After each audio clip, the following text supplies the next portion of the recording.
ডাক্তারি পড়ার লক্ষ্যে জয়েন্ট এন্ট্রান্সে ভালো ফল করেছে প্রত্যন্ত গ্রামের মেয়ে নাসরিন পারভিন। পেশায় গ্রামীণ ডাক্তার নাসির উদ্দিন আহমেদের একমাত্র কন্যা নাসরিন পারভিন সে মেধাবী ছাত্রী বলে স্কুলের মধ্যে পরিচিত। প্রত্যন্ত গ্রামের মেয়ে নাসরিন এবছর প্রবেশিকা পরীক্ষায় 720 নম্বরের মধ্যে 693 পেয়ে ডাক্তারিতে পড়ার সুযোগ পেলেন। জয়েন্ট এন্ট্রান্সে মেডিকেল পরীক্ষায় ভালো ফলাফল করায় খুশি নাসরিন পারভিন এবং তার পরিবার তৎসহ এলাকার সাধারণ মানুষও। ইটাহার থানার সুরুন 1 অঞ্চলের বাড়িওয়াল গ্রামের বাসিন্দা নাসরিন পারভিন ডাক্তার হয়ে সাধারণ মানুষের চিকিৎসা করতে চায়, কেননা তার বাবা নাসির উদ্দিন আহমেদ পেশায় একজন গ্রাম্য চিকিৎসক। ছোটবেলা থেকে রোগী চিকিৎসা এ ধরনের একটি পরিবেশে বড় হয়েছেন নাসরিন।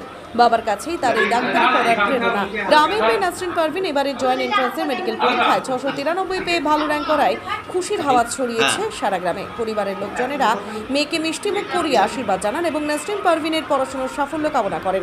নাসরিন পারভিনের দুই দাদা মোস্তাফিজুর এবং তাহিদুর তারা টিউশন পড়িয়ে তাদের একমাত্র বোনকে পড়াশোনায় এগিয়ে নিয়ে চলেছে, এমনটাই জানালেন নাসরিনের বাবা নাসির উদ্দিন আহমেদ। দেখুন সেই চিত্র। আমার যে আপনার মেয়ে যে এত সাফল্য করেছে এই ব্যাপারে আপনি একটু কি বলবেন? হ্যাঁ, আমি খুবই গর্বিত। আমার নাম নাসিরউদ্দিন আহমেদ। আমার মেয়ে নিজ এক্সামে খুবই ভালো ফল করেছে। তার অল ইন্ডিয়া র্যাঙ্ক হচ্ছে 3627, র্যাঙ্ক হয়েছে, স্কোর হয়েছে 693।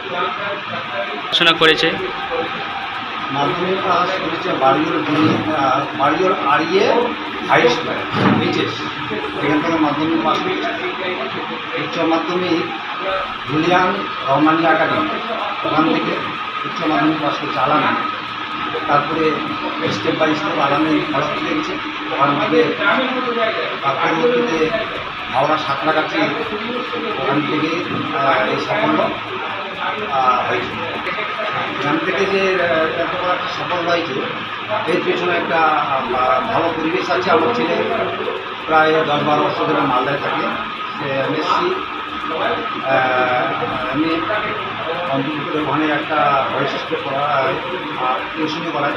তার একটা বিশাল স্বপ্ন ছিল যে আমি যে ছাত্রদের পড়াচ্ছি তারা একটা ভালো এডুকেটেড ভালো জায়গায় স্থান দখল করেছে। আমার বলতে আমি একটা ডাক্তার হওয়ার স্বপ্ন।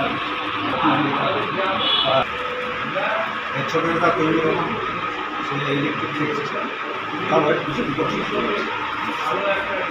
তাদের সাথে আমার ভালো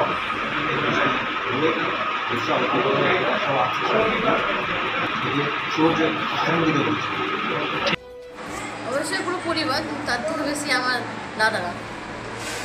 এই পড়াশোনার জন্য কতটা, যেহেতু মিশনে থাকতাম না, ওখানে সবসময় পড়ার সঙ্গে থাকতে হয়, তো ওভাবে আমি কখনো টাইম ঘুমিয়ে যাই না। আধা ঘন্টা পড়েছি, মানে আমি সকাল থেকে উঠে রাতে ঘুমানো অবধি সব মানে সবসময় পড়তাম প্রায়। বাকি স্নান, খাওয়া দাওয়া, ক্লাস এসব বাদে, ঘুমানো বাদে বাকি সব টাইমে ওখানে পড়াশোনা করতে হয়। সবসময় পড়াশোনার মধ্যেই ছিলাম। আমি আমার ছোটোদের বলবো যে ভালোভাবে পড়াশোনা করো এবং নিটে খুব তাড়াতাড়ি সাফল্য পেতে গেলে খুব ছোটো ক্লাস থেকে মানে 11 থেকে পড়াশোনা শুরু করো। যদি 11 না হয় তবে মিনিমাম 12 থেকে তো অবশ্যই করা উচিত। ইচ্ছা তো আছে নিউজ রাজন হওয়ার, দেখি কী হয়, ইনশাআল্লাহ জন্য হতে পারি।